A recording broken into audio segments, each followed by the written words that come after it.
America's public enemy number one in the United States is drug Drugs abuse. are menacing our What are society. your thoughts on the drug problem?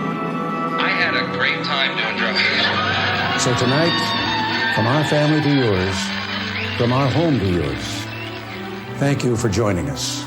This is the Peace on Drugs. We got a good sound. Do you have like a list of things you want to do, or you just want to naturally go into whatever you start talking about? Let's go into whatever. I was thinking,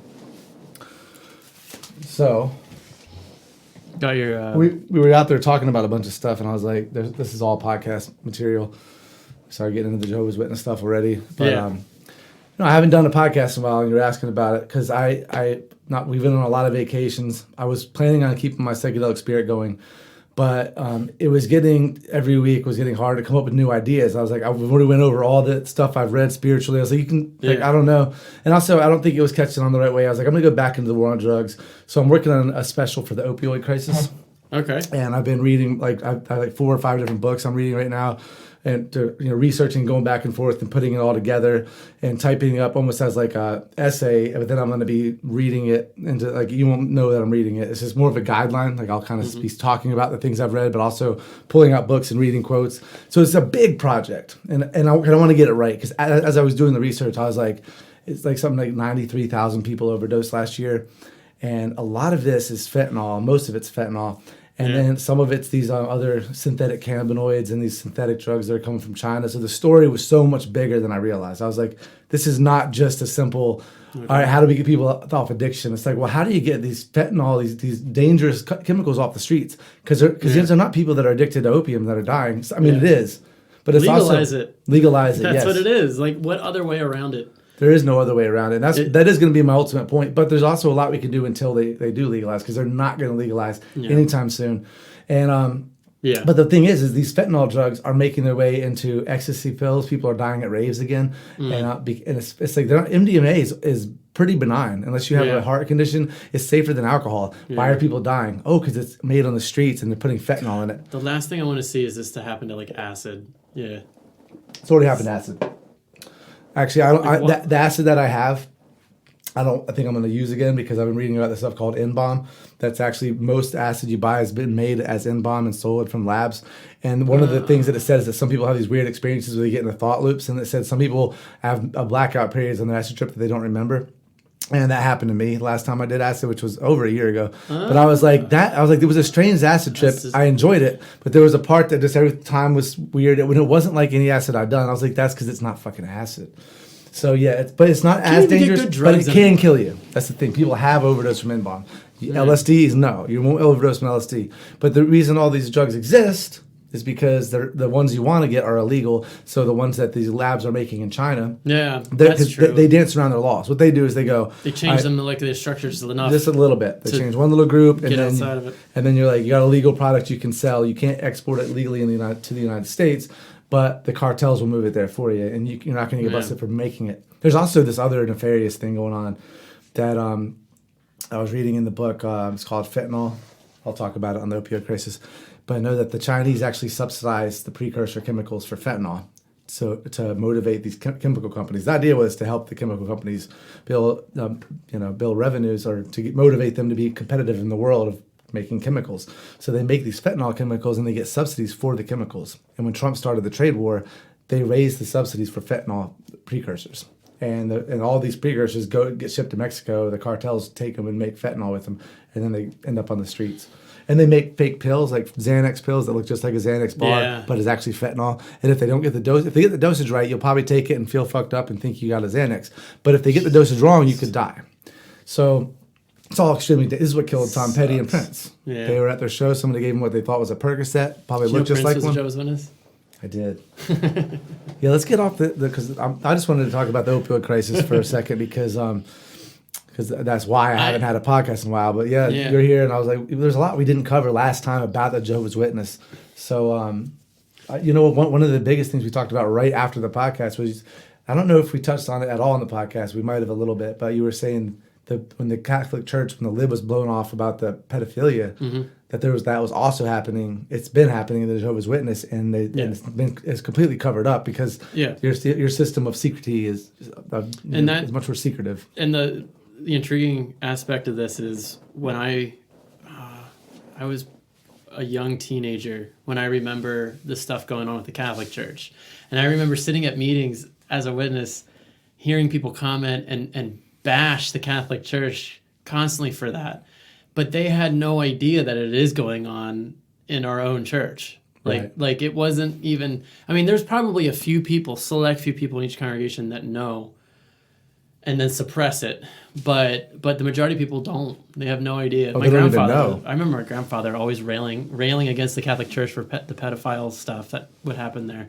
But he had no clue that, like, it's probably worse in the Jehovah's Witness religion than it was with the Catholics. So that's now the secrecy there, though. I guess it also existed before they blew the lid off the Catholic Church. I don't think most of those people knew a lot more than let on. But there was a lot of times when kid would go up to their mom and be like, "Mom, when I was young, Father so and so did this," and then they'd be like, "Yo, hush your mouth! I'm glad you said that. Because it was mostly actually the clergy that was the problem, right? Yeah, the families weren't okay. So with Jehovah's Witnesses, it's like a mixture of both the people in the congregation and the people running the congregation as well, like the elders. Yeah. Now, like if an elder is caught abusing somebody, they will remove that elder and probably disfellowship them too. But then they let them come back, so they'll reinstate them and then force whoever they abuse to like be buddy. And that's just not cool. That's not fair. That's strange. Is that on that documentary you suggested? It's touched on a few times. What's the name of that documentary? We might have to figure out how to add this in here because I don't know the names of all of them. I just remember the Oxygen Channel did one. Right, well, I can look it up right now. I need a Jamie. I need a young we Jamie. all do. I know. I've actually thought about hiring somebody to help me with the podcast. My girlfriend is like, I reference her as my Jamie forever, anywhere. I'm just like, hey, Google that. Yeah, what is it? She's way faster at figuring out the pertinent Jehovah information. Witness. I'm spelling Jehovah wrong already. Just do JW. If you search JW documentary, you might get, like, Google might link you to jw.org, which is their website. JW Documentary 2021. Is it Witness Underground? Yep. Witness that's definitely Underground. one of them. And that's on, is it the trailer's on YouTube? I don't know where So it's on Vice TV. Yeah, no, that's Crusaders. So Vice just did one a little more recently. So that's Crusaders. That was July. So there's Vice, there's Oxygen, and then there's ABC Australia. Watch the Witness episode. Oh. It's called Four Corners. Australia, ABC. I think it was ABC, and that I just watched like a week ago. And that was really good too. And all of them are focusing on the child abuse thing. It's the biggest thing that's going on right now. And there's a whole slew of other things going on too that are coming to light. But the child abuse is, and for right reasons, I think getting most of the attention because I think it should. Well, what happens? What happens when the lid is blown off?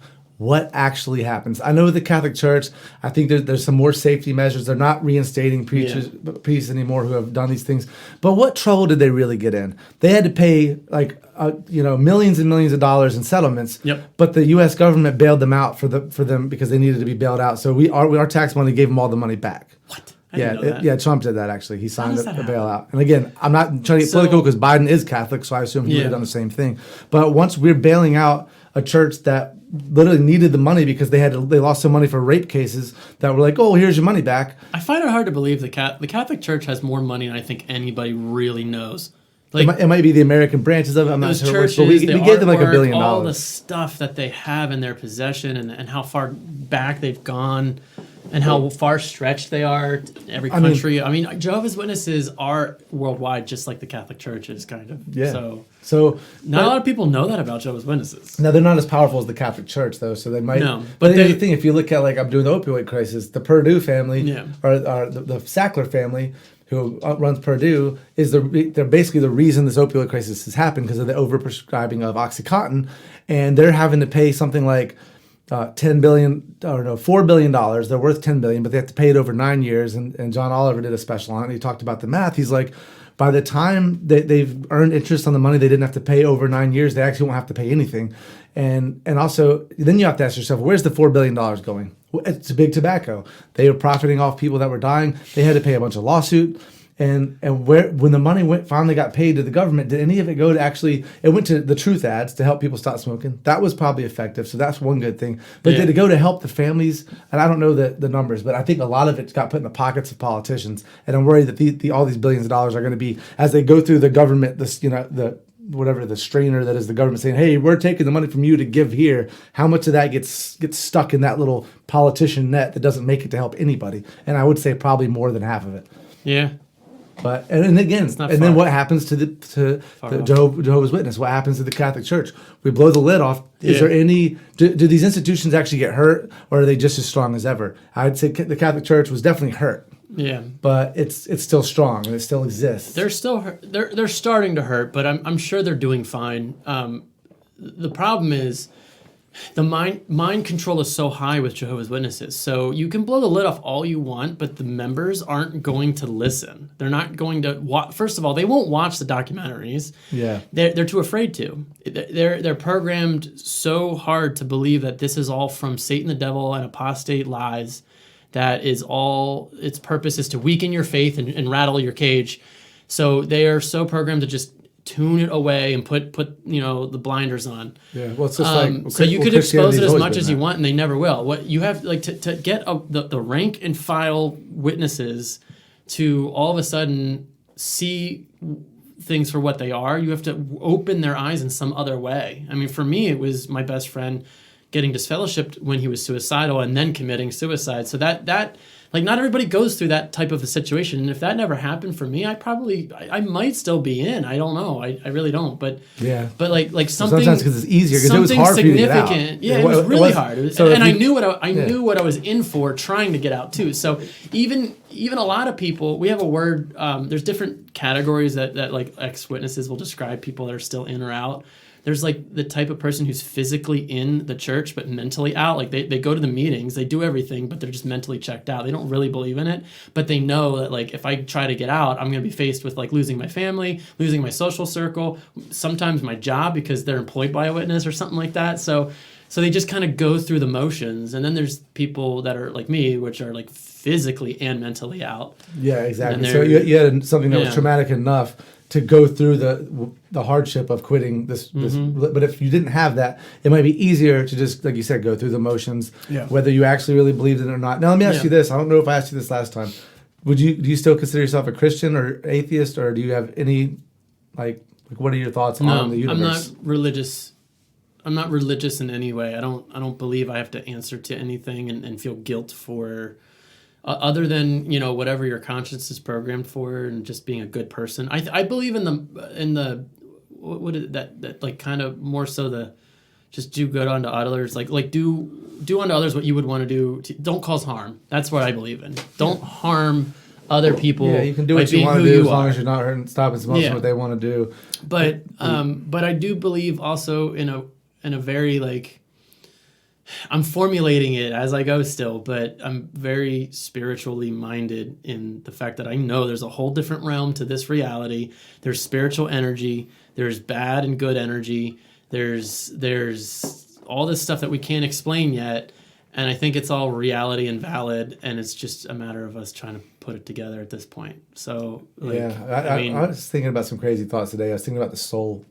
This idea that if you listen to any scientist, they're going to tell you that, well, there is no such thing as the soul. There is no such thing. Even consciousness itself, they're eventually going to figure out is just reactions within neurons that are bounced around in particles, blah, blah, blah. That's what they believe that eventually we'll actually map the whole consciousness out. But then your other scientists say, maybe we're looking at it wrong. And I've used the analogy of the monkey with the radio who's trying to figure out where's this person inside this thing. They can't comprehend that there's actually a transmission coming from somewhere else, and that while we just dissect the brain for consciousness, the transmission of consciousness might come from somewhere else. So that's an interesting thought. And then I thought, well, what is that transmission? What if the transmission is actually that's our soul, that's our core being? Because I started thinking about people that have multiple personalities, and I was like, okay, this is when things get fascinating. I love it where this is going right now. Because if all of a sudden someone has 3 distinct personalities. And you could say, well, everything that you are has to do with your DNA and the way you were raised. And that's why you're the person you are. And this also puts a wrench in the spokes of free will. Well, how do I have free will if every decision I make is based on previous past decisions, repercussions, and my DNA? But then you take someone with split personality, you go, well, this personality would do something different than this one in the same situation. And they both had the same DNA and the same upbringing. True. And so what is that? And then I was like, what is that? A transmission of a soul that got somehow my dog just freaked out. I don't know. That sounded more like a cat. No, that was Reggie. Oh, okay. He lays by the door while we're in here, protecting Like us. couldn't get traction. The big German Shepherd Reggie. But yeah, so I was just like, so it's just a really bizarre way of thinking about consciousness, because, and then you say this, well, what if one of your consciousness was a Satanist, like one of your personalities, and your other personality was a devout Christian? So what happens when you die? Do you go to heaven or hell? And I think the answer would have to be, if you believed in the heaven and hell thing, which I'm not in on that, but if you had to, as a Christian, answer that question, I think the answer would be one personality would go to hell, and the other personality would go to heaven. So you're saying, you're implying that multiple souls exist in the same vehicle. With these people, that there's some kind of, almost like, imagine a radio, right? And that our radio is basically programmed where it only has one channel. That's your soul. One channel is your radio. But every once in a while, someone has one with a defaulting knob that actually clicks between like 3 or 4 settings. Yeah. So they're picking up different channels. And where is this other soul coming from? Is it somebody that's dead? Is it somebody from another really multiverse? Intriguing. So what is that? But the point is that when you die, your body is dead, right? This physical form, we're gone. But the consciousness could, theoretically upload somewhere into I another do believe existence. in that. I mean, they say like you get a rush of DMT, and there's that, what's the gland that like fires off like crazy at death, and that's just known. That's I believe that's a theory. So what is that? Because they can't, since that hypothesis of the pineal gland and the DMT, they haven't legally been able to test it on humans, because you can't go. You used to be able to go to a human while they're alive and do crazy shit. They did. In the insane asylums and stuff, they would like open up people's skulls and hit them with wires. Or Russia for that, I guess. It's crazy, yeah. So, but they have found it in rats. So, like the pineal gland in rats does produce DMT. The theory is ours does too. I believe it. I believe that when we die, it's going to be a trip on DMT is going to be a fraction of what death will be, and I think it will be beautiful ultimately. I really do that transmission signal receiving kind of thing. I think that's how. I think that's why so many artists and super creative people, I believe in that. Like it's not everything that happens that creatively that we get an idea or whatever. It's not always coming from us. No, it's internally. coming from I think that place that's beyond our physical body. Yeah, I think you're on a different vibration and frequency. I think that's why people like Tesla and Edison, where they're on different frequencies and they come up with ideas in a different way. Maybe in a way because they're connected to that just a whole different reality. Well, they're not 100% in this one or that one. They're kind of like can bounce between the two and get information coming from the other one. But the psychedelics and substances of the like can help us tap into that, because I know I'm more creative when I'm smoking weed.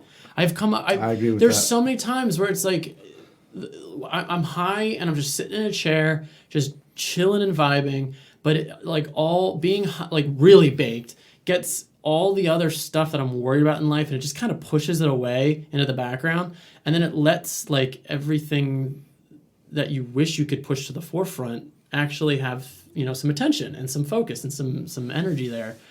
And I'll come up and I'll connect dots, and when I'm high, I'm just like, hey, it's just funny that like we all do this, everybody's like that, and things like you're saying, like you just start like connecting all these different little thought processes together, and you have like these micro epiphanies, and I like to write them down and chew on them, and it gets stuff, it develops, and there's substance there. It's not always just high thoughts that are nonsense, because you'll come back down off of it and it's still like a substantial thing that you entertain for a while and then build off of. So I think honestly this war on drugs and the fact that we don't have access to pure good psychedelics, it's holding back humanity. Mushrooms are the only answer right now. Yeah, it's holding us all back from our potential. There's so much, I think, in science in general. Like if people just had access to these things and knew how to use them as a beneficial thing to like unlock their potential. Companies like MAPS are doing great work with PTSD, and they have MDMA, but they actually have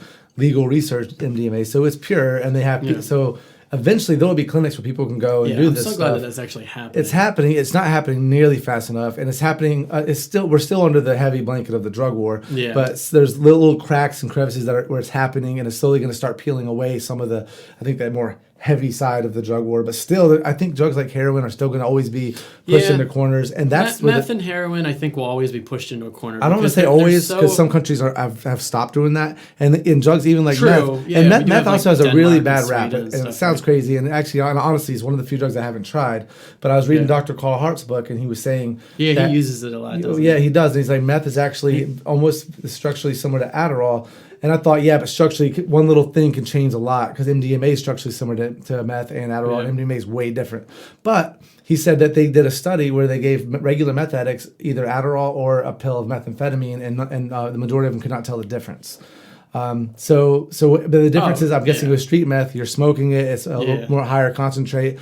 Also, there could be other chemicals in there. It's just less safe. Less safe. General, but anyway, I actually wanted to ask you something, because we were talking about leaving the church, and last time, one of the reasons you left the church that you mentioned was your mushroom trip, and I think I had some friends that listened that were a little disappointed that we didn't get more into that. Like, what was it about the mushroom trip that, like, let's go back, explain a little bit how the guy gave you a bag of mushrooms. You were still a witness. Yeah, it all happened so perfectly for me to get to the end result that I got to.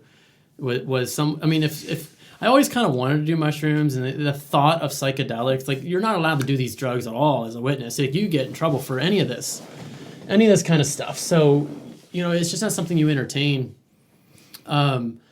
But once I was already kind of out and questioning things, I was open to just wanting to try anything that I was curious about. So I was just confiding in a friend of mine, and he offered me those mushrooms. So, like, I sometimes I wonder where I would be if some guy didn't offer me a free bag of mushrooms at that moment in my life when I was contemplating all the other doctrine stuff. Yeah, if he would have said I could get you a bag from a guy if you have $30, you'd be like, I would have probably just shot it down and whatever. But he was just a nice guy and wanted to offer me something he thought would open my mind, and he was completely right. He knew exactly what I needed. Yes, because now you have a tattoo of mushrooms on your forearm. Yeah, I love this thing. I get so many compliments. I got to get another one for my birthday. I want to get a tattoo every birthday, because I also couldn't celebrate birthdays as a Jehovah's Witness. So it's my tradition now, is every birthday get a tattaue. Can't celebrate birthdays, can't have tattoos. Just doing it all on my birthday. When's your birthday? It's in a few weeks? November 25th. The 25th. Yeah.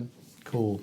So yeah, I mean, it took the huge, like, hammer in the head of, like, my buddy's suicide to make me question, or just not be okay with things in general. Then that opened the door for me to research on my own and question some things, and then become curious, and then took a friend just to offer me mushrooms, and then, I do the mushrooms, and in that experience in itself, it made me 100% sure that there was more to the story, because as a Jehovah's Witness, all the answers are right there in their publications and the Bible. When you took the mushrooms, Bible has everything, start to finish, and there's nothing outside of that story and that narrative.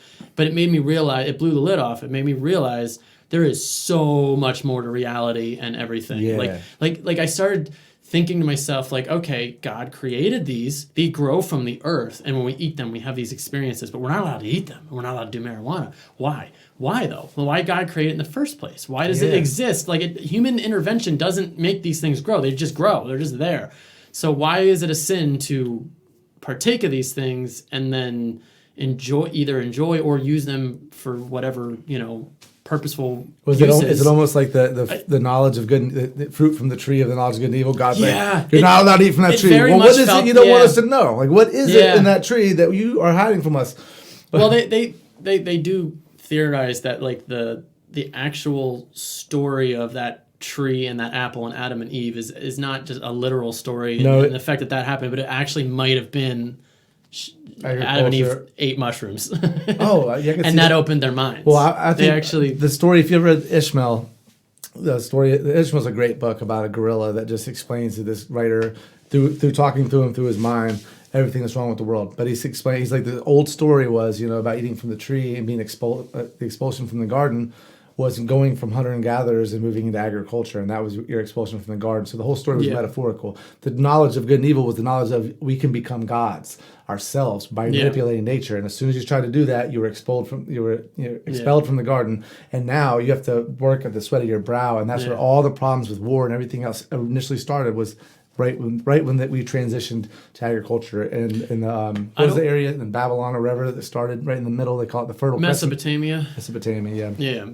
I don't want to get too far off topic, but like, are you aware of any like Egyptian lore about psychedelics, like maybe the pharaohs? Because like they all were considered all gods. of them ever since. Well, see, Like, this goes back to the ancient Greeks. Is there anybody saying that like maybe they were doing psychedelics too? Yes, they were doing drugs all across. The biggest ones were cannabis and opium throughout Middle East and Greece, Rome, all that. But the earliest, they were doing also ergot is what they think it was. Okay. And I can't remember at one point Paul wrote to whoever he wrote to the Greeks or. Well, I mean, he wrote to a lot of different places. Yeah, but so in the Corinthians. Corinthians are like probably the most well known. And when he wrote there, he said something about like you can't take the Eucharist into like they were doing the Eucharist in these private churches at their house, and he was like it's like this poisonous. This will bring death or something like that. And I was reading it in this book, and what he said basically was when these people are making, it's almost what's happening today when somebody's brewing drugs at their own laboratory, they make the wrong concoction, it kills somebody. Yeah. So in Eleusis, they would go there and they would all take this ergot special wine. At least that's the theory. There's no actual proof that it was ergot. Yeah. But the stories sound like they were doing something psychedelic. But so this is Roman culture at this point. I'm talking about, but this is pre-Rome. This is early Greece. So this is around when, this is BC, this is the Old Testament. All the way up until right with Jesus. We're talking about right about when Jesus. This goes back 2,000 years before. Yeah, Paul was. Okay. This goes back 2,000 years before before Jesus, when the Eleusis mystery started. They would go and they would experience these mysteries. Then Dionysus, which was the wine god, he was known to start taking the Eucharist, from my understanding from this, from the mysteries and doing it like on his own with people. And people would be like, oh, it's almost like these little private raves. Like imagine if all the rich people could go to some kind of crazy rave party that they would like Bonnaroo or something. And they'd be like, or Burning Man, you got to go to Burning Man. But if you didn't go to Burning Man, you couldn't do drugs. And then somebody had like, I got some of that Burning Man stuff here. And you were like, what? You got to come to this little secret house party. And the punishment for these little parties was death. Ooh. But then apparently Jesus was doing the same thing. Like Jesus would go going around the Eucharist, this part of my flesh, your flesh, was a psychedelic wine he was passed around. And that was the church, which initially started as a psychedelic cult. And so, but throughout that whole area, there was all these secret meetings. But that's when Paul was writing about these unapproved parties with this wine were killing people because they would get the doses wrong. Ergot could be poisonous. Yeah, and that's pretty documented though. Like that's the ergot poisoning is very documented. It definitely happened. They called it St. Anthony's fire, but a lot of that was accidental poisoning through eating bread that was infected with it. Okay. But there's definitely proof. Well, they all were doing wine. The wine thing's 100% true. And what he said in this book, Brian Rescue, is he said that the wine that they drank back then is not like the wine we think of today. Yes, it had alcohol, they'd make it with grapes, but they would add other kinds of herbs and things that would add whatever potency they could find. So it was more of a concoction of different drugs.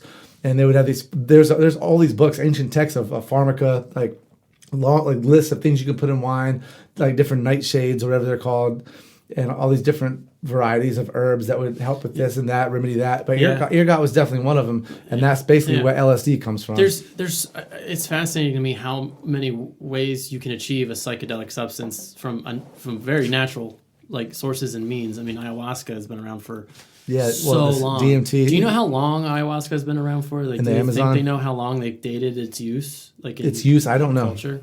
I don't know. I'm not, because it started in the Amazon before it. That's got to go way back too. I imagine it does. But that is the stuff that I wish I had more time to research and read about and entertain right now. It stinks when life gets in the way of like being able to like focus on these things. I know. That's what my own podcast, trying to do things. I'm like constantly I have to work full time. Yeah. I'm trying to put this together. I'm working on a music project with Meg, and then we're going on all these vacations. We did some cool shit. But you need to slow down. Evidence of ayahuasca use dates back 1,000 years. That's what it says. That's not that far, but but I don't think that people have been. Yeah. How long have people been? Also, the Native American church, the use of peyote actually doesn't go back. I don't believe it goes back before the white settlers got here. It started after that.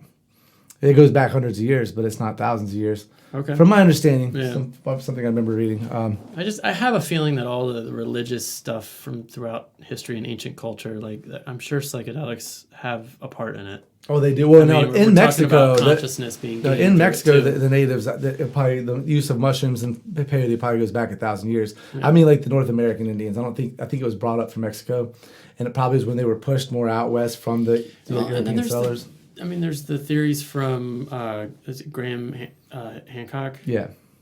About the meteor. like us being a race of people that have forgotten their origins. Like we have had advanced society several times, and it's just kind of like this reboot of history. I mean, his theory is starting over. He was fringed for a while, and he was shunned by the established scientific community. Yeah. But a lot of them have like, I don't know if unshunned him or whatever. But no, he said he's like, the establishment had thought it one way forever. If you say you might be wrong, they don't want to hear that. Yeah. And so I agree with what he's saying. What he's saying is bizarre, but is it possible? It's definitely possible. He thinks the pyramids date way back longer than we think. Yeah. And they've already kind of like there's little aspects about that they've proven. So like the water levels couldn't have been that high. They have to go back a certain amount of years. I listened to a whole podcast episode about the Sphinx and the fact that like they had a very seasoned expert look at the erosion of the Sphinx, and they're like, "This is from rainfall." Yeah, and there hasn't been like hundreds of years of rainfall, right. and they're like, and there hasn't been any in all of documented Egyptian history. So like, it had to have happened. So these were constructed way before the pyramids. Yeah, like they found changes a lot. Göbekli Tepe. I don't know how to say that. Göbekli Yeah, Tepe, I don't even know where that is. I haven't looked into that one, but I heard him talk about that. That's one of the ancient. I want to say it's somewhere around Greece, but it's all this super fascinating stuff that they're finding that is just so much older than they thought, and it's new. Like we're finding new little things out about our past. And that's why it's so sad when they take down, when you think about the wars that have happened, that we've lost history. And just we're talking about during prehistoric times, like when they weren't really recording things down like they do today, at least. Like, Alexander the Great, back in those times, if they sacked a city, they had no problem burning all of it down. It didn't matter. We're going to save and preserve some of this. Like, we're going to move our culture in, your culture's done. Yeah. So there has to have been cultures that were just wiped out.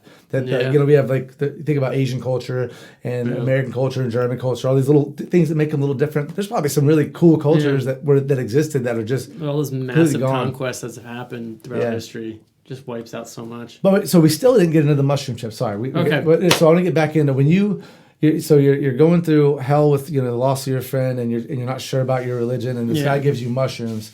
So you take them, and how much did you eat? I think I had 3.5 grams. So an eighth. That's a good amount. That's always a good. Because it was. I think I didn't measure it, but I've done them several times since, and I can remember about how much I had in my hand. That's about it. So it was enough. You did it by yourself? No, I did them with a friend of mine who has been doing mushrooms a long time, and she was an ex-Jehovah's Witness as well. She didn't do them though. She just hung out. No, she did. I split them with her. So you split 3.5. That's why, and I didn't really want to. I think I had 5 grams, and I didn't want to do 5 grams on my first try. So I gave her. I think she let me have like the heavy half. Gotcha. So I probably had 3, and she had 2. Something like that. Something like that. And so I would say about 3 grams is what I probably had. So it was profound enough to make me realize that, like, without a doubt, there is way more to everything than what I have been told and what I've been led to believe. Whether or not I don't know the conclusions to everything, but I just knew everything is just so much more vast and profound. And reality, there's a whole different reality that I know for a fact exists now. Like, it just changed so much, and it's just so much to process all at once. I do remember.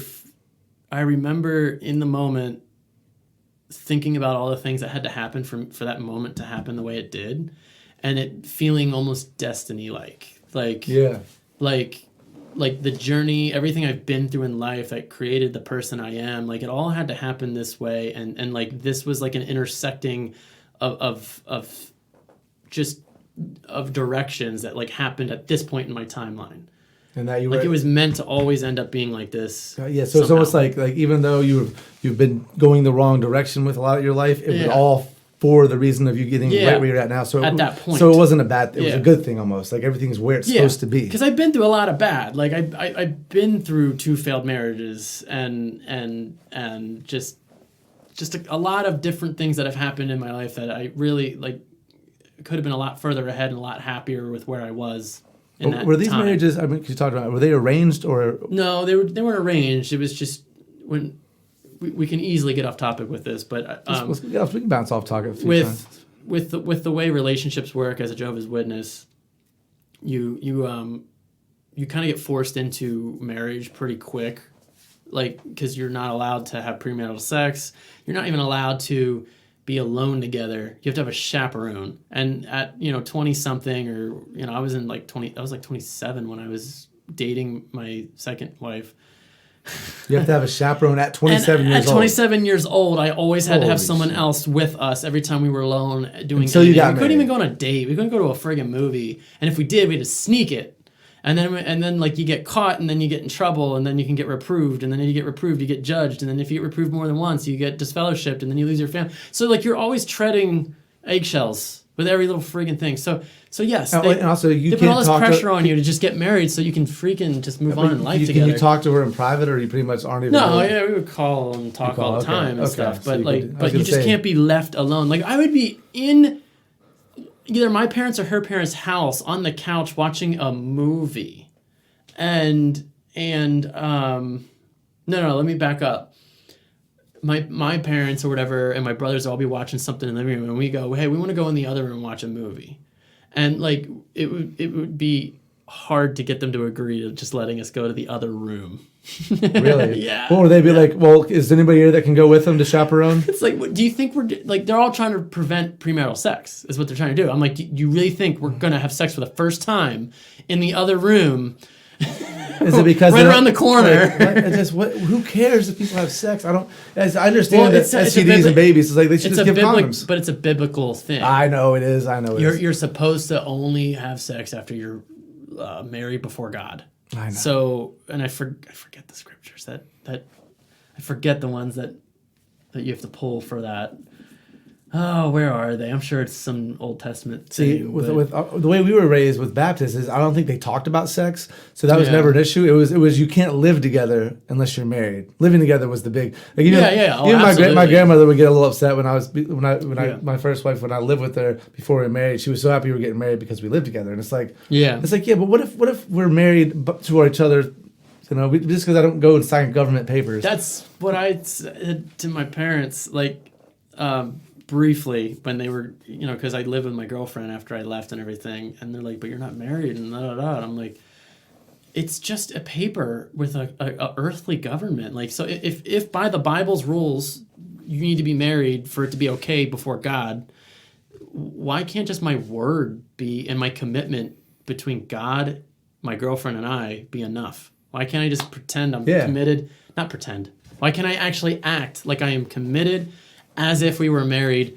by human government standards? Like why is signing the stupid paper make it legitimate and not just our actual resolve? Why isn't just our resolve I don't enough? think they know. I don't get it. I really don't get it. But It's so weird. These people get so sucked into for their it own to be religion. morally okay, like I just don't understand. It's such a strange, archaic way of thinking. It is. It really is. And then if you look at Islam and these other religions, and they're a few hundred years behind where the Christians. So I don't want to say that and sound like a bigot, but you know what I mean. Like they're in those countries. I feel like their religion is their religion's newer. So their religion's a few hundred years behind this religion because Islam sprung out of Christianity, did it not? Or out of Islam was around, I think, a lot before Christianity. Yeah. Are you sure? Pretty sure on that one. Like, because Because the Christian mission, the whole I'm fairly certain on that one. what was it called, when the Catholic Church went on the rampages across the Muslim world? Crusades. The Crusades. Yeah. Because that was so they were around at least The that Crusades were only a couple How hundred years old is ago. Islam? No, Islam is like much, much before Jesus. long. 1.4 thousand years. Yeah. Then what am I talking about? Because I heard this somewhere. It was like what Sam Harris or somebody saying that their religion is newer and therefore it's not been. I wonder what religion. All right, so just a quick. I have to jump in here. I was listening to the podcast because I was thinking about it the next morning. I was like 1.4 thousand years. I'm like, that's not as old as Christianity. That's exactly what Sam Harris was talking about. Christianity is clearly 2,000 years old, over 2,000 years, because it is the year 2021. We just had an airhead moment there. Islam is the newer religion, and it did spring out of the same Judaic foundations as Christianity. It's like an offshoot of these religions. All three of these religions, as they've come from the same regions and they've fought with each other. But Islam is the newest of those three religions, 1.4 thousand years. I don't know what I was thinking there, but we're just going to jump right back into this conversation. Somewhere I was hearing that explaining that their religion is just, and maybe it just means their practices are, because their practices are antiquated. They still stone people for sleeping, for cheating on their husbands in some places. They do. So in Christian countries aren't doing that anymore. And that's becoming pretty apparent with like the whole like Afghanistan debacle going on. With the Taliban thing, yes, they're like women's rights are taking like massive backward steps. Yep. Overnight. So maybe that's all he meant by saying that religion's a few hundred years behind Christianity, because Christianity's moved into the more progressive era where like they're willing to. Yeah. A lot of churches even accept homosexuality. Not all of them. A lot of them still don't, but some of them do. Whereas Islam, I'm pretty sure across the board that's a no. I'm pretty sure. I'm pretty sure about that too. Yeah. But again, in adultery, also they're still wearing those. Like there's nuns. That's a weird thing, but not all women have to be nuns. But in Islam, I'm pretty sure all the women have to wear those get-ups. I don't know. Yeah. I don't want to speak about shit I don't know about. Sound like an idiot. No, I think you're pretty correct on that one. I think culturally they all have to be concealed. But but there's always been a weird thing with sex and religion, right? Religion's always tried to control. Yeah, it's all about control. Yeah. My girlfriend and I watched the Da Vinci Code last night. I never saw the Da Vinci Code, the Tom Hanks movie. I hated it. That was freaking deep. I hated. No, I read the book. I read the book. So, okay, so I didn't read the book. And the book was, granted, I don't like Dan Brown's writing, so I'm stepping away from the mic. I don't like his writing so much, but because he just has cheesy love stories involved. But I was the first time I thought about like all the hidden symbology within Christianity. And it blew my mind when I read that book. That part of that aspect of it blowing my mind, and a lot of the stuff is all based on. It's actually like the whole Mary Magdalene being Jesus' wife, having books that should have been in the Bible that have been removed. Like the fact that they've had children and it being covered up and deleted from the narrative and the history and everything. Like that's all like pretty legit stuff that's Mary worth Magdalene, looking into. I love that part of the movie. Her gospel was removed from the Bible by the Roman Catholic Church. I hated the cinematography. I hated the I just thought acting. it was boring. I think after reading, anytime I read the book, the movie has to be spectacular, and it's usually not. And that was one of the situations where I couldn't wait for the movie, and then I almost fell asleep watching it in the theater, and I was like, all right. It took us 2 nights to watch it. I fell asleep the first night. Yeah, it was just boring. But the book was like, I read it in like 2, it was like, I just couldn't put it down all night long reading it, and then the second night finished it. I was like, that just blew my mind. Yeah. And then I read it again since, and it wasn't as good the second time. But I think it was just the story kept you going, because it was like, all of a sudden, like there's this, immediate, what do you call it? Static or whatever. There's things that are happening. You're like, what's going to happen next? What's going to happen here? You can't think of words right now. I'm gonna grab. I keep thinking about grabbing another beer. You want one? Sure. I'm gonna let's grab another. That's why I can't think clearly. Do you want to pause it or? No, I'll take 1 second. All right. Hey, buddy.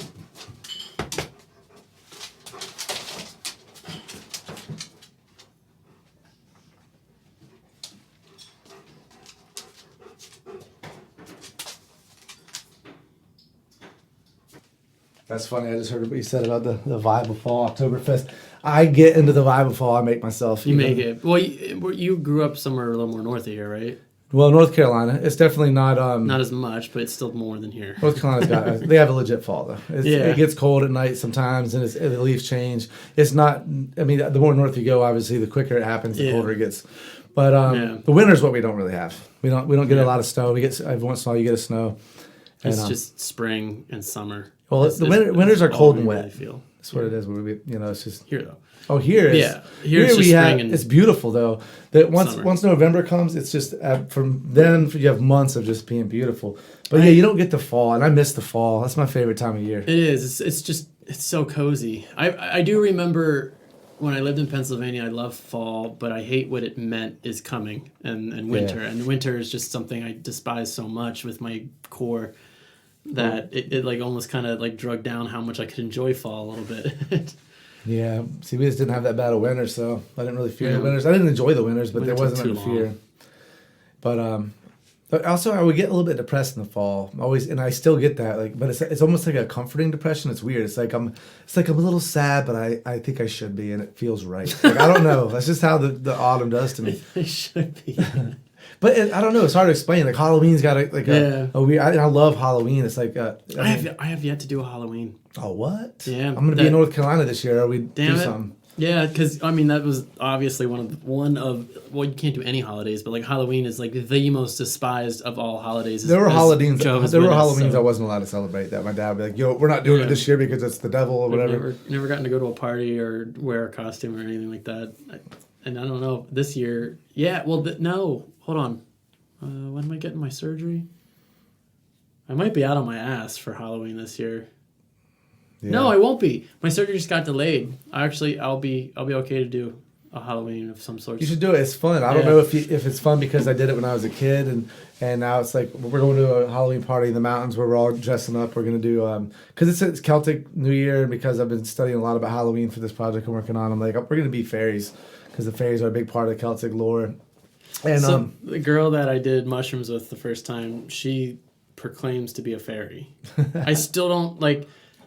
I'm not here nor there with that, but whether or not I believe in fairies, but I don't know. I'm not saying I believe in fairies. That's just as ridiculous. If you don't believe in Christianity and then you go into believing in fairies, I don't know that you did it yourself. I mean, if you want to believe in it because it's cool and fun, do it. I think you jump. There's nothing wrong with believing in anything you want to believe in, but. What about like witches and magic and like? Well, I believe. See, here's the thing. I thought the whole witch hunt thing was all just. That was real. Well, here's the thing. I always thought it was just like they just were like crazy and that they were just like they ate the ergot and blamed the women and were just burning them all. For like no reason. But as I'm reading that book, I was like, no, the witches were actually the keepers of a lot of these psychedelic brews, and they would go basically have these little raves out in the woods and see spirits. And that's what they would get caught doing, and that was witchcraft. I think like Marvel and all these superhero this and that and just whatever. Comics and stuff, we fantasized it with magic and swirly colors and spells and shit, but really it might have its origins in they're just the first people that started propagating psychedelic experiences and mind-opening rituals and there might have been some sexual elements to it, orgies in the woods, and they just wanted to shut it down because I think it's the same reason why we've had the war on drugs since the 70s or 60s or 50s, whenever this started. Because what's the first rule of controlling? Somebody's controlled them sexually. You can't really control but you can't control a society that has their mind opened. Also they were trying to take them to Vietnam. They're like, all right, we're doing a draft. You got to go fight. And half of them were like, we're going to Canada. Well, they didn't have that problem in World War II. Like, you got to fight. Like, we're going to fight, serve my country. They just did a bunch of acid. Like, you want me to do what and go where? Yeah. Now I'm going to Canada. Yeah. I think it's all about control. I think that psychedelic experience has been shut down for decades because of control. It is. That's definitely true. I mean, and also a lot of the dangerous elements of the whole drug scene in the 60s, the CIA manipulated that. They started putting in a lot of amphetamine drugs. Can you imagine the wealth of knowledge the CIA has about psychedelics and all the studies they've done? Because they've studied people. I mean, the whole Charles Manson thing, wasn't that? That a psychedelic thing? There was a psychedelic element. They were all doing acid. It was a cult, almost a psychedelic cult, but they're also doing like Jimson weed, I think it's called. But wasn't there a guy who just wrote a book on that? He got out of prison like several times because the CIA was like he was a project of the CIA. They were experimenting on him and didn't he murder a bunch of people? I'm pretty sure the Unabomber was a part of those. He's the guy that murdered a bunch of people, right? Which one? Charles Manson? Yeah. Well, he didn't himself, but he got accomplices to do it. Yes, but he was a CIA project with psychedelics and like mind conditioning. I believe that the CIA were doing a lot of that. And they just kept letting him out back into public. Well, they were doing he'd the get out of Stanford prison experiments constantly, and this whole thing just got exposed recently. But I don't know that much about. Well, then I need to research that. Yeah. I got so much stuff to research. But can you imagine all the closed door, hidden book? all the things they have. Information that the CIA has on all the studies they've done. But they did a lot of other things because they had an agenda. Their agenda was mind control. How do we get we can use for our military? And they were trying to manipulate people with these drugs. And the SCP was one of them, which I've never tried, but it's I don't think it really exists on the streets anymore because it wasn't that enjoyable. But also, the Hell's Angels were also way overdosing people when they would sell it to people. They were taking way too much and they would end up in the hospital. So there was that element, but the CIA would just try new drugs and be like, sell them on the streets. Let's see where they go and what happens to this group of people. But they weren't controlled laboratory experiments. They were on the streets. And then once they shut down LSD, they also shut down any research about LSD. So even legit labs at universities and stuff, they could not get the drugs to do the experiments. And this is because of people like Tim Leary at Harvard that was abusing his LSD rights, kind of these crazy experiments.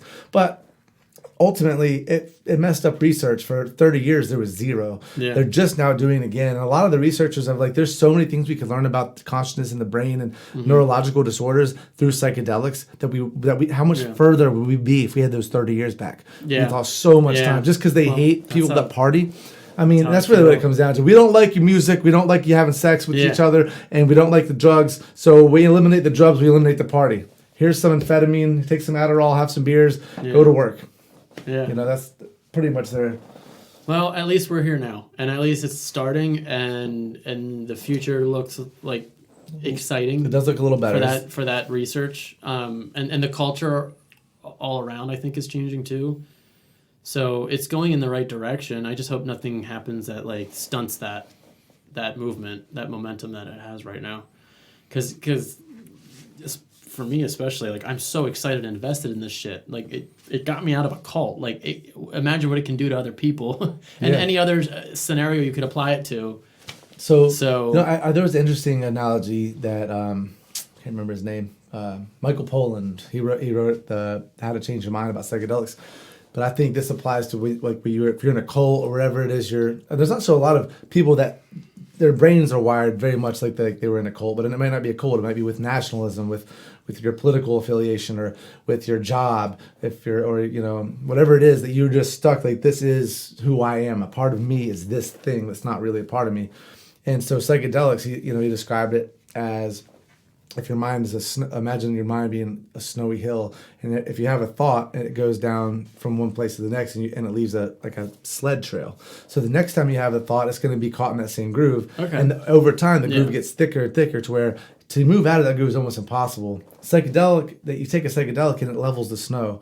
Yeah. So now you can still go back to where you wanted to if you want, but the grooves aren't there anymore. So you can look at other ways to go. You can go, oh, you know what? Yeah. That I don't like that. That wasn't making me happy. Let me try this one. Yeah. So, and I think a lot of people that are very rigid in their thoughts, and the older the people are, usually the more rigid they are because the grooves are just really thick. Yes. So I think a lot of older people could really benefit from having a powerful psychedelic experience. Yeah. But to get them to do it, because it'll leave you open-minded and developing your potential pathways throughout that whole span of your life. Yes. Instead of being just open to ideas for that short period of time in your 20s and 30s, and then turning into that older adulthood, just being set in your ways. That's what set in your ways is, because it's hard to think differently. I talking to my parents about politics, and sometimes I'm not trying to tell you. I'm telling you what I heard, but I'm listening to what you're saying. But I'm also trying to have a conversation where we both can be open. But you realize how closed off some older people are. There's no way that they won't even hear they can't even listen to what you're saying. If it contradicts what they believe, they're not going to hear it. Yeah. And it's almost like you might as well be talking to the wall. But I do think sometimes if people could just have, I wish I could be tell some people, I don't say directly who I'm talking about, but there's some people I want to just be let's go to a show and do some mushrooms and just have a super amazing experience. And I don't even know if a show is a good idea, because then you're distracted by the music. It becomes about that. You almost need to be what they're doing. Just being in nature. Being in nature is perfect. Go camping, sit by a fire, do the mushrooms. Somewhere with running water. Oh, yeah. If by a creek or a river. I like doing right here at the beach. Spring. Yeah, even the beach, that massive, immense body of water. Also, when the sun's setting here. Sunsets are awesome. I did one at the beach with the sunset. I saw dolphins. It was insane. That was my second or third trip. I felt like I had a connection with the dolphins. And you do. I thought I had I felt telekinetically connected to them. Here's the thing. I think we do feel that. I watched for the first time ever last night, and it actually been messing with me a little bit. It was The Grizzly Man. Have you seen that? The bear whisperer? The bear dude, yeah. The guy who ended up getting mauled at the end of it. He got totally eaten. Yes, but it's sad because you can tell there's some mental illness there for sure. He was a little bit of a nut. But he also, for 13 years, didn't get eaten. Yeah. I mean, so to say, and then when he got eaten, there was people that were writing letters, bears' diet consists of Dems and liberals. They're like, there needs to be more bears in Berkeley. Like, things like that. And it's like, all right, the dude was clearly an out of his mind hippie. Like, if you just won with the Bears, man. But for 13 years, he was. I didn't realize he was doing that long. 13 seasons he lived among the Bears. And then the last one, first time he brought someone too. He brought his girl. Oh, that's right. And they were both killed. Yeah, and it was just the wrong bear. And also, he stayed longer than usual. He stayed longer than he usually did, and he was killed right at the end. It could have been. The bear was still eating him when his ride showed up. And he was there for like a few months. Probably just... It was extra hungry. There was a food shortage. It was an older bear. The older bear was having trouble, was getting desperate. Yeah. Yep. Wasn't a bear he was familiar with, and he is food. You are food to a bear. I mean, also, I was watching him with them bears, and I was scared for him. I was like, oh my God. That animal's like, it'd be different if I had like a 50 cal rifle strapped to my back he said he wouldn't shoot the bear. He had nothing to defend himself in case. He said he'd rather a bear eat him than him kill a bear. He actually said, if a bear eats me, he'll accept it. So I don't know if he did accept it at the very end. At the very end, he might have been like, maybe this was not the best, because I mean, they didn't play the sound, but they had the sound, and we watched somebody. The documentary doesn't. No, I think, but you can the look guy, it up. the guy listens to it, Yeah. and he's just like, don't ever play that for anybody. Like, I was like, I don't even want to hear it. I kind of wanted to hear it, but I didn't. You know what I mean? I'm pretty sure you can look it up online. I don't know if it'd be real. Probably, I was thinking about that, but also it's a sick side of us. We're like, I want to hear it. I want to hear it. No. If anything, it's only going to put a realistic fear of like, don't fuck with bears in nature. I already have that fear. Okay, I do not need. If I see a bear, I will freak. Even a black bear would freak me out, and those are less dangerous. But I would be. Yeah, they really. Well, they're smaller, but they're smaller, but they can still kill you. Yeah. But they mostly don't. They're definitely the least dangerous of the American bears. If you have a weapon on you, you can probably utilize it against a black bear. But, you can. But other bears are pretty. You have to have a big weapon for a grizzly bear. Get them right in between the eyes or something. Like, they're not going to go down. If you have a 12 gauge, especially if you had a slug, you'd be good. But also, I don't want to kill a bear. How about I don't go where the bear is? The bear's not messing with me. He ain't coming to my house. Yeah. So why should I go into his house and then shoot him if he comes and messes with me? Yeah. Yeah. I mean, don't get me wrong. If I were to go hiking, I probably would have, bear horn, bear spray. There's other things, but dude, there's a video we watched online of somebody on a bicycle, and they look back, and there's a brown bear running at them. The bear's huge. Yes, I saw that video. It's a mountain biker. I mean, they're going they're booking like 30 but every time they look back, there's that bear. And he has, I think the GoPro's on his helmet, and he looks back, and you see that bear on his tail gaining. Like even slightly, and it's just like like the suspense in that video. I know. If that guy would have just hit a rock and wiped out, he'd have been done. It was crazy. I was like, oh my! And then eventually he took a turn. Luckily, there was a little turn there, and then there was like a tree in the way. He jumped off his bike and ran and hid. And then you see, I think you see him like continue on the path. You see the bear looking for him. He's just sitting there. And then the bear keeps going and goes the other way. I was like, oh my God. Like, that was the most terrifying short video. So I that was more suspenseful to me than like any movie scene. Yeah. Because I knew this was reality. And that should have been a movie. It was crazy. Well, if you ever see, was it Revenant? With Leonardo DiCaprio? No, you should watch that. I put that on a list of movies to get to, and I never got to it. It's on one of the streaming channels right now. Okay. It's good. Yeah, that's definitely one to see. I want to say it's on Prime, but the bear attack is graphic. It's like they do a good job. You're like, and people get like, I don't know, that bear guy. Anyway, I don't remember what I was bringing it up because you were talking about being one with the dolphins, and that's why people hate hippies because we say shit like that. But you do feel that when you're on psychedelics, you're like, I'm that one with the world. Creatures. I remember when I was just floating in the Gulf. They're smart as and we're all hanging out, and one of my buddies was like, when you're in this mode of tranquility, and like we're less likely for a shark to mess with us than anything. And of course, I'm like, that's so true. Is that true though? Probably the sharks aren't messing with you no matter what, really. The chances of you getting bitten are so small, but I don't think they get any better if you're tripping on mushrooms because you feel connected with anything. I think that's just something. I think you're reading into it too exactly, much but you feel mushrooms. it when you're on them. You're like, that's so right. But you're much more empathetic on mushrooms. And if they can sense your heartbeat getting scared being in the water, you're going to be less likely to be terrified.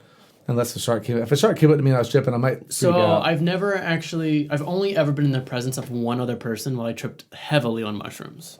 It's only ever been one other person, but I've microdosed and I've just been out and about with people, bumping into shoulders, whatever.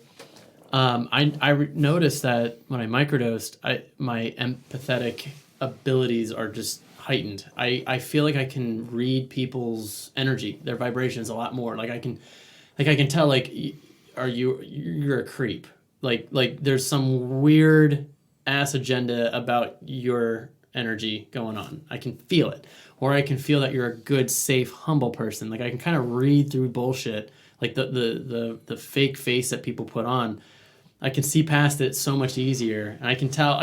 Sometimes when I'm talking to people, I'm guessing like, do you like me, or is what I'm saying resonating with you or whatever? But when I'm microdosing on mushrooms, like I know, I'm like super sure of like how to read people, how to read a room, how to read like interactions. It's really cool, actually. I know what you're saying. When I do more often, when I microdosing. Now, and I do that. Not all the time. I do it here and there, and it's very enjoyable. But it's also, everything's a little brighter. There's a little bit of like it is, and I actually feel more connected with people. Yeah. But there are definitely fake people that you don't always notice as they're fake, unless you're seeing it under the right light. Somebody might just be like, that's just a great person, and then you realize that it's all a facade. Well, they also were, they could be excellent con people too. Exactly. But then, so I watched, before Grizzly Man yesterday, I watched this movie called I Care a Lot on Netflix. Okay. Great movie. And it's about this woman who, and her job is to basically, it's a scheme where she goes and she gets one of her doctor friends to declare a rich person that is like a good candidate for the program, can't physically handle themselves, and she gets an immediate order from a judge to say, I need to be this person's caretaker. Her own family's not doing a good enough job, and she gets the right to the estate and everything, and gets to put the old person in a home, and then she bars the family from seeing them, and it's this whole scam. And also, I looked it up. It's based on some actual scams that have happened, but the Britney Spears situation. It might be. It sounds like the same thing. So anyway, the point is that the character is a sociopath, and her whole thing is like she's really good at her job, and she just screws over these old people, puts them in homes, and doesn't care. But she ends up putting the wrong old person in a home, and the old person's actually the mother of like the head of the Russian mafia, and who she thought it was on paper was actually somebody who had died a long time ago, and she had taken her identity. So then she goes to war with the mafia, but she's such a sociopath that she goes head to head with this dude, and it's a good movie. But my point is, and she would always say, you're either prey or you're a predator. That's all there is. And so then I watched the movie The Grizzly Man right after that, and I'm like, and the narrator, who I guess produced the whole thing, he's like, I disagree with him that that bears can actually be, you can be one with nature like that or whatever. He said the world is all chaos, and it's all you will be eaten, or to eat and will be eaten. Like that's what natural world is. And he's right. And then I thought about it, though, that's what the natural world is. But that's really what our world is. Going back to that other movie I just watched, so I was like, it really is like that in our world. But I sometimes live so naively. I live thinking like, oh, it's all peace and I love you. But really, everybody's got agendas. I have an agenda I don't even realize. Yeah. And like advertising, either you're figuring out how to make a buck off of somebody else, or you're figuring out how to gain something from utilizing a connection. But it was a sad moment of realization. Yeah, but that's the whole human experience in general. You got to figure out that balance. You can't. Don't do harm to others. So you can still be getting something from somebody, but are you harming them? Are you really harming them? They chose. But that's such a broad statement, because don't do harm to someone, sure. But that also would mean I shouldn't take advantage of some of these great deals at Walmart because the kid's making these toys or whatever you're trying to buy. Some of these kids are in prison. It's the iPhone. True. But. And also, there's just so many levels of third world poverty. If you buy tinfoil, what are you supporting? That avocado? Yeah. I don't know. My point is, at what point what about avocados? There's drug lords selling avocados now. Okay. So, no matter what you buy, like cocaine. I want to do cocaine. Yeah. It ain't hurting nobody else, right? Right. Well, you are funding a cartel. Yeah, but do you have the ability? Yeah, do you have the ability to make a difference or not? Is you not buying into that going to change it? I think the easiest way. Everybody has to not buy into it for it to change. And that's where I say the government needs to step in and say, how about we go to the cartels by legalizing cocaine, Yeah. and then the cartels can become legit businessmen and they'll stop chopping people's heads off. They'll be more competitive in an actual business world. But anyway, that's a big tangent. But the thing is, so on a personal level, you can do the best you can to not hurt people, to leave the smallest carbon footprint, and to just be as good as you can within the system. You can do all that, and you'll still always fall up short. Well, you're going to fall up short. Whether you're aware of it or not. But that's also because we're a part of the system. The system needs to change. Because Yeah. nobody's going to work. Few people do work outside of the system. I was listening to NPR. There was this guy that had his family had disowned him because he was such a climate activist. They were like, why don't you just stop doing climate? And he broke into one of these oil facilities and turned off the pipeline and got arrested and was facing 90 years in prison. Ended up only serving a few months, I think. But his point is I care so much about the environment. But my point is at what point do you realize you're not doing any good? Turning off that pipeline didn't do any. What did that do? He's a hero some places. But there's better ways to do it. I think might have hurt your cause too. Might have hurt your cause. And again, I'm not saying his heart's not in the right place. Yeah. And that's why I have a problem with him going to jail at all. Well, his heart was in the right place. He's trying to stop a pipeline. It's not going to do anything. People are going to use oil whether you go turn that off or they're just going to turn it back on and you're going to jail. Well, 90 years is that sounds ridiculous. It was because of all the charges. It's because all the charges that they gave him added up to what could be a 90-year sentence. Yeah. But that never goes down that way. That's here's all the charges. Then the lawyer comes in, the judge looks at it. It's what did he do? I'm not giving him 90 years. But he did spend 6 months in a legit prison. But I don't know. I think some people they get so involved with something. It's almost like an addiction of its own. I hate climate change so much, and that people aren't listening. I try really hard to not do that. Yeah. Honestly, and you can care. Take a step back. If you see someone get a plastic bag at a grocery store, and you're like, "Hey, asshole, you should be," then you're doing it wrong because it's not. People are going to grab plastic bags, and what needs to happen? I was just in Rhode Island. They didn't have plastic bags because they've been banned. So everywhere you went was a brown paper bag with that little handle on it. I was like, "This is perfect. This is how it should be." Yeah. You're putting the pressure on the consumer to have to ask for paper or to buy their own bags. Yeah. We got to change laws, especially in a place like Florida where a lot of this stuff ends up in our oceans. Yeah. So, and Rhode Island also being right beside the ocean, I commend them for that. That's pretty cool. And but we need, just like 4 Mile Beach, no plastic straws. These are little things that you can do on policy that change the system. Because expecting people to not use straws is ridiculous. People care way more about themselves than they do about anything else. And I think we're all guilty of that on some level. Even if we think we aren't, we think we're the most benevolent people. Some of the most benevolent people I've met are actually doing it to get all the respect that they get from being that person. So it's in itself selfish. I think giving the straw movement weight is just distracting yourself from a way to be more impactful in a better way. Yeah. I don't think the straws are what's breaking the environment when it comes to plastics. But it is a plastic. It's a plastic. All the other stuff going on. It's a pointless plastic, though. Plastic we don't need. If you can get rid of it. It is true, because you just need a lid that has a little opening on it so that you pop it on and then just do this. You don't need a straw if you can just invent a lid where you can sip out of it. Here's the thing. Also, though, every time I go to a restaurant, they just give me a drink with the straw in it. And it's like, you could just say, hey, do you want a straw? Just say that. I have to remember to go, I'll drink no straw. Because I don't need a straw. And if they ask me, and maybe somebody beside me goes, I would like one. All right, cool. I wouldn't. So now we just cut 50% of the straws out of the equation by just asking. And the person that wants one, I don't have to hate them. Yeah. Just whatever. If you need a straw, and that's how you drink your drink, whatever. Like Jack Johnson's like, you should just carry your own straw if you really need one. It's like, people aren't going to be carrying around straws. It's just not realistic. Yeah. But, and I love people's, see, I'm a hippie at heart. So when I hear people do these things for the environment, I want to give them a hug and be like, that's awesome. It's great. Is it really going to change anything? Because also it pisses off for some reason. I don't know why. But on the right side of things, conservatives get angry at hippies. Not all of them. There are conservatives that also care about the environment. There are. Mm-hmm. But a lot of them, anytime a hippie does something like the bear guy, they're like, like, you fucking idiot, you think you're one with nature, and it ended with him dying, but that's not a good example.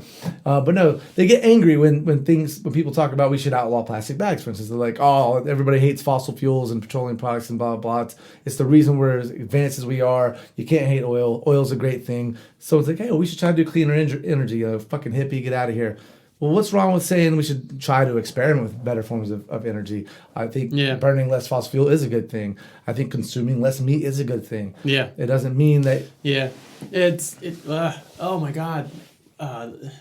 Because it becomes political. It's a political charge to it. Well, there's a way to smartly do clean energy, and if you don't do it in a way that's beneficial to the economy at the same time, you'll burn out. Or you'll run out of funding, or you'll plummet us more into debt. So it's like you got to figure these issues out where it makes sense to get to the goal in a way that is actually achievable. Right. A lot of the proposals for clean energy don't make sense when you read them. It won't work. It's gonna fail. It's true, and also that's another thing. That's the right argues those kind of things, but then one argument I heard on the right that I didn't disagree with. We're not, obviously I'm not an expert on any of this stuff, but the idea that the more red tape you put on industry and on technologies for them to develop things, then the less likely they're going to come up with something that might be a solution to the problem. Like there's one country where they're developing these huge turbines that pull in carbon dioxide and release oxygen to like these big things. So stuff like that could happen. But if the higher these companies, the more red tape that are around these companies to innovate, and the less funding they get to do these things. But actually, I just kind of dug myself into a hole here because I'm just thinking like a lot of the funding for stuff like that would come from the government. I don't know if private enterprise actually has is there a lot of reason for them to do that without the government saying we're willing to pay for that? Because there's not a lot of private businesses that care about the level of oxygen in the atmosphere. So there needs to be, governments need to come in and say, we're willing to pay private companies to develop this technology. Yeah. Here's incentive to do this. And I think some countries are. I don't think our country isn't. Because as soon as you incentivize and we say we're going to use taxpayer money to fund technologies to help with climate change, a lot of people on the right go, climate change isn't even real. You're taking our money for nothing. Like, that's a convoluted. Do you believe in climate change? I don't know. I think it's 100% real. I think it's real, but whether or not if 97% of scientists are saying that the world is getting warmer and that it is going to be a problem, that Miami will be underwater in 20 years. But undeniably, the world is getting warmer. Oh, but is it undeniably human? Is it because of humans? We don't do we really know? 97% of science says that it is, and the biggest if it's really like that, then the biggest reason I heard was something I've delved into lately. The biggest reason that I've heard it was that the meat industry is number one.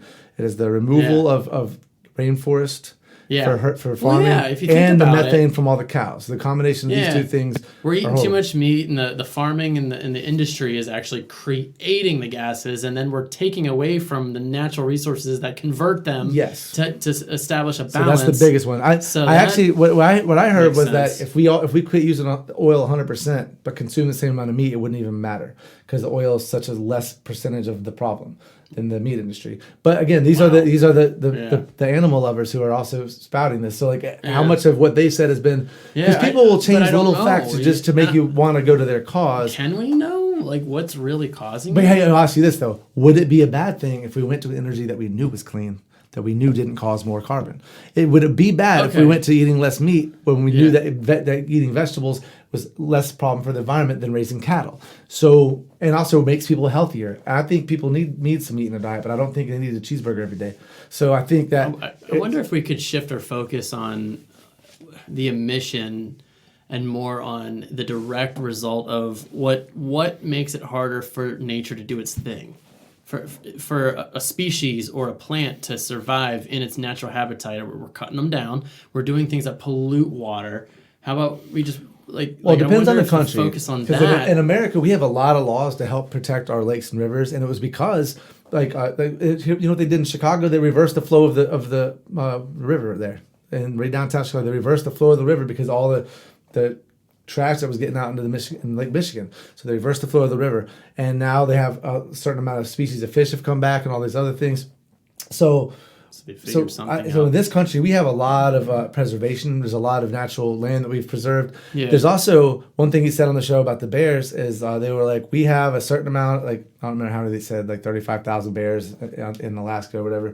He's like, we hunt, or he said, on this peninsula, we have 3,500 bears. and we hunt 160 of them, something like that, every year. He's like, because we've done the math, and if 6% are hunted, then we will keep healthy populations of bears here, and 6% is a good. And also the money that they raise with those 160 bears, because it costs a lot of money for people to come up there and do that, and all that money goes straight to conservation. Yeah. So actually helping fund the Parks Department to stop poaching and everything else that could happen is funded by people that want to hunt. Yeah. And same with Africa. They pay for those tags. Yeah. And then that money gets cycled right into actually if you want to hunt a lion in Africa, then you pay something like, I don't know, $200,000. It's a very rich person's sport. And they have a certain amount of lions that they can kill. This is trophy hunting. I do think trophy hunting is ridiculous, but I could never go shoot a lion, never.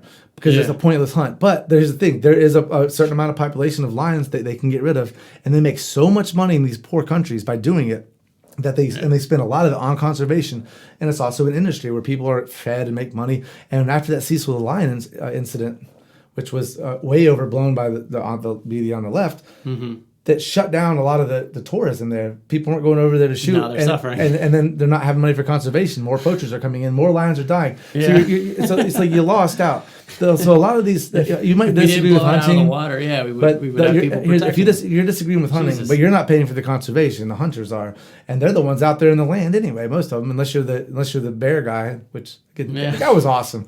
I felt bad when, the way it was just such a sad story, but it was also for 13 years he just lived with them and hung out with them, and he had pet foxes follow him around and stuff. He was living between two fox dens. Yeah, I remember that. That was cool. The fox thing was pretty cute. It was. I was like, if it was me, I was like, well, just hang out with the foxes. You ain't also got to hang out with the bears. The foxes are cool. The bears can stay at a distance. He was all about the bears, though. And what killed Irwin? Just a stingray. You keep doing it for too long, and it's just risk. I guess it comes down to it is. But you know what, though? You can be as smart, as seasoned, and as knowledgeable as ever. Mistakes will happen. But Steve Irwin was awesome. That guy was really cool. And his job, what a job, just to go all over the world and just see all the different natural wildlife. I love doing stuff like that. That's what, we just went swim with dolphins, and it was, dolphins they're such an amazing creature. They actually pull you through the water. Yeah. They're so alien. I don't know. They seem they're obviously very intelligent, but the language they speak is so different than ours that we don't understand. I don't know if it's an intricate language like ours, or if it's what it is. It's pretty intricate. More than most. I don't remember the figure, but between all the different sounds they can make, it's like if you translate it into a vocabulary of words, it's extensive. Yeah. How they can communicate. They have mapped it out though. They can't speak to them or anything yet. It'd be cool if they could. If all of a sudden we talked to them and we're like, "Oh my God, these guys are smart!" They just start breaking down Einstein's theory. Turn squeaks into word alphabet charts. Squeak right back to them. Yeah, awesome. Well, are you hungry? I am. Yeah. I got some salmon to cook. Damn. I'm gonna make some crab stuffing. Put on some salmon. Holy crap! I'm coming over here for a 5-star meal and a podcast. All right, well, that was fun. So before I go, just to say thanks for being on here. But I thought it was cool. I wanted to do a podcast for you guys, let you know that the opioid crisis special is coming out. I've been working hard on it. I wanted to get it right. I'm going to be doing some more podcasts after that. But I do have some more trips to go out of town, but we'll release them as we can. I was talking with TJ. I'm sure he'll be back on here again. Yeah, I might even be a neighbor soon. I was looking at an apartment today, so that's why I was in town. Very cool. All right. Peace out.